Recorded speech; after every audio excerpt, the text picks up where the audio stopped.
जय श्री कृष्ण। दोस्तों राधे राधे। हम वैशाख माह का कथा सुन रहे हैं। वो 19वां अध्याय है।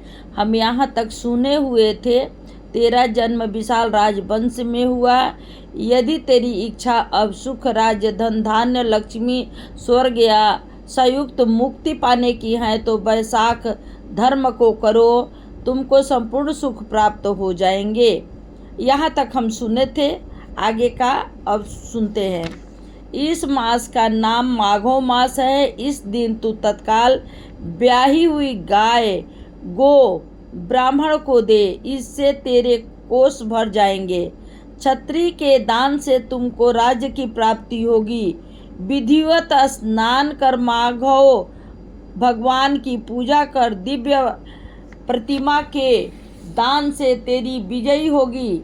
यदि तेरी इच्छा अपने समान पुत्रों की है तो तू सब प्राणियों के हित के लिए प्याऊ लगवाओ। हे राजन, इस वैशाख सब धर्मों के करने से समस्त लोग तेरे बस में हो जाएंगे। इतना कह दोनों कुल पुरोहित, याज और उपासक अपने अपने घर को चले गए। तब पराक्रमी राजा कुल पुरोहित के कथा अनुसार वैशाख तो धर्म का भगवान की पूजा करने लगा, जिसके प्रभाव से राजा ने अपनी बची हुई सेना को लेकर पंचाल नगरी में प्रवेश किया।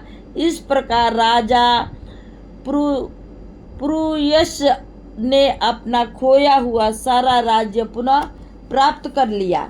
अब यहाँ से हम 20वां अध्याय सुनते हैं। श्रुति कृति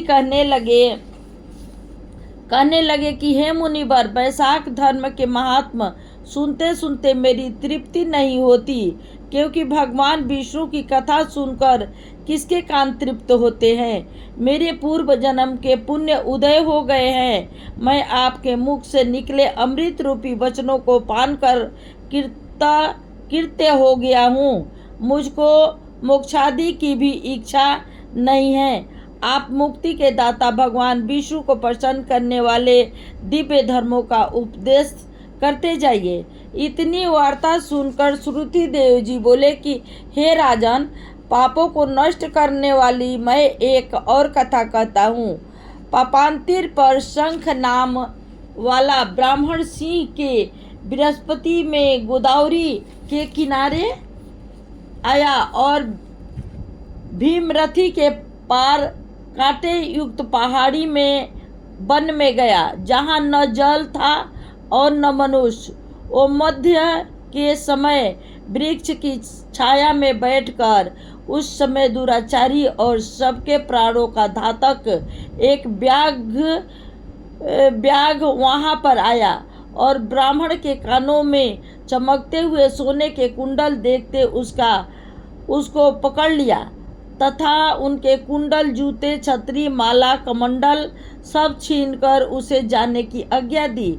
वह ब्राह्मण उस दुष्ट से छुटकारा पाकर धूप से जलते हुए उस कटेदार वन में नंगे पैरों प्यासा हाय हाय करता हुआ कहीं ठहरता कहीं चलता चलता जा रहा था कि उसके दया युक्त हाय हाय शब्द को सुनकर एक व्याध, जो कठोर हृदय पापी एवं धर्म विमुख था, उसके हृदय में दया उत्पन्न हुई और उसने अपने मन में सोचा कि यह ब्राह्मण का मैंने सब कुछ हर लिया।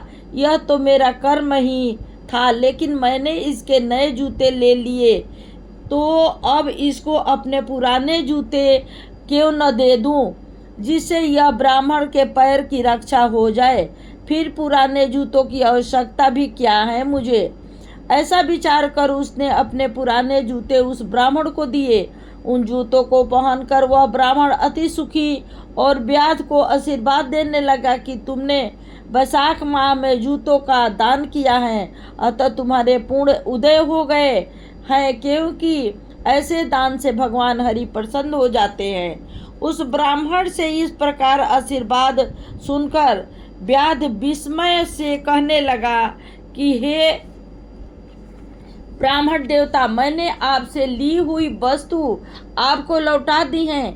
इसे आशीर्वाद की कौन सी बात है जो आपने बैसाख माह में हरि की प्रशंसा की? सो यह बैसाख और हरि कौन है तथा उनका क्या फल है? व्याध के ऐसे वचन सुनकर ब्राह्मण शंख विचारने लगा कि सब कर्मों का फल जन्मांतर में ही मिलता है। अतः ब्राह्मण बोला कि हे व्याध, तुमने मुझको पाप नाश करने वाले जूते दान किए हैं, इससे तेरे पूर्व जन्म के पुण्य उदय हो गए। भगवान तुम पर प्रसन्न है। उसी समय मृत्यु द्वारा कल्पित सिंह व्याध के वध के लिए दौड़ता हुआ आया, परंतु बीच में देव कलिपथ हाथी को देखकर पहले उसको मारने का उद्योग करने लगा। फिर उस वन में उस सिंह और हाथी का घोर संग्राम हुआ, जिससे वे दोनों थक कर गिर गए और एक दूसरे को देखने लगे। सब पापों के नाश करने वाली जो कथा मुनि ने व्याध को सुनाई थी वो उन्होंने भी सुनी, जिसके सुनने मात्र से ही उनके सब पाप नाश हो गए तथा पापों से मुक्त होने के कारण वह पशु योनि को त्याग दिव्य शरीर धारण कर दिव्य विमानों में बैठकर अप्सराओं से सेवित हाथ जोड़कर खड़े हो गए। उस मुनि ने उनसे पूछा कि तुम कौन हो और अकारण ही इस वन में एक दूसरे को मारने के लिए क्यों उद्धत हुए? तुम्हारी मृत्यु कैसे हुई? यह सब कथा विस्तार पूर्वक हमसे कहिए। अब यहाँ से 21वां अध्याय मैं आप लोगों को सुना रही हूँ। मुनि के ऐसे वचन सुनकर वे कहने लगे कि हे मातंग, महर्षि के 2 पुत्र दतिल और कोहल नाम के थे। साप दोष के उनके ये नाम हुए। श्राप दोष से उनके ये नाम हुए। रूप, यौवन और संपन्न सब विद्याओं में निपुण मातंग ऋषि कहने लगे कि हे पुत्रों, इस बैसाख माह में प्राप्त उठकर स्नान करो, मार्ग में प्याऊ लगवाओ और छाया करो, पंखे से मनुष्यों को हवा करो, शीतल जल दान करो और भगवान की पूजा करो, जिससे संसार के बंधनों से छूट जाओ। पिता के वचनों को सुनकर दंतिल को अति क्रोध आया और कोहल मंदोमंत हो गया। धर्म की लालसा करने वाले हमारे पिता ने क्रोधित होकर श्राप दिया कि हे दंतिल, क्रोध के कारण तुझे सिंह और मंदोमंत होने के कारण कोहल को हाथी की योनि मिलेगी। धर्म से विमुख पुत्र और कटु वचन वाली स्त्री तथा पापी को शीघ्र त्याग देना चाहिए, क्योंकि जो व्यक्ति लोभवश होकर इनको नहीं त्यागता वह 14 मनवंतर तक नरक भोगता है। उस समय हम अत्यंत दुखी होकर श्राप निवृत्ति के लिए पिता से बारंबार प्रार्थना करने लगे, तो उन्होंने कहा कि तुम दोनों जब पशु योनि में एक दूसरे को मारने के लिए उद्धत होंगे तो उस समय व्याध और शंख का वैशाख धर्म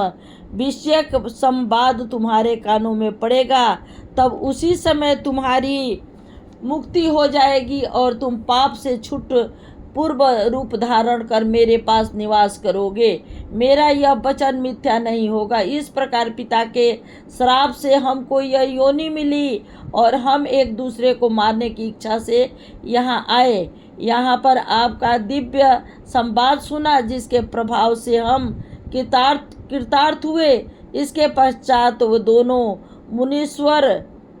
मुनीश्वरों को नमस्कार कर आज्ञा लेकर अपने पिता के पास चले गए।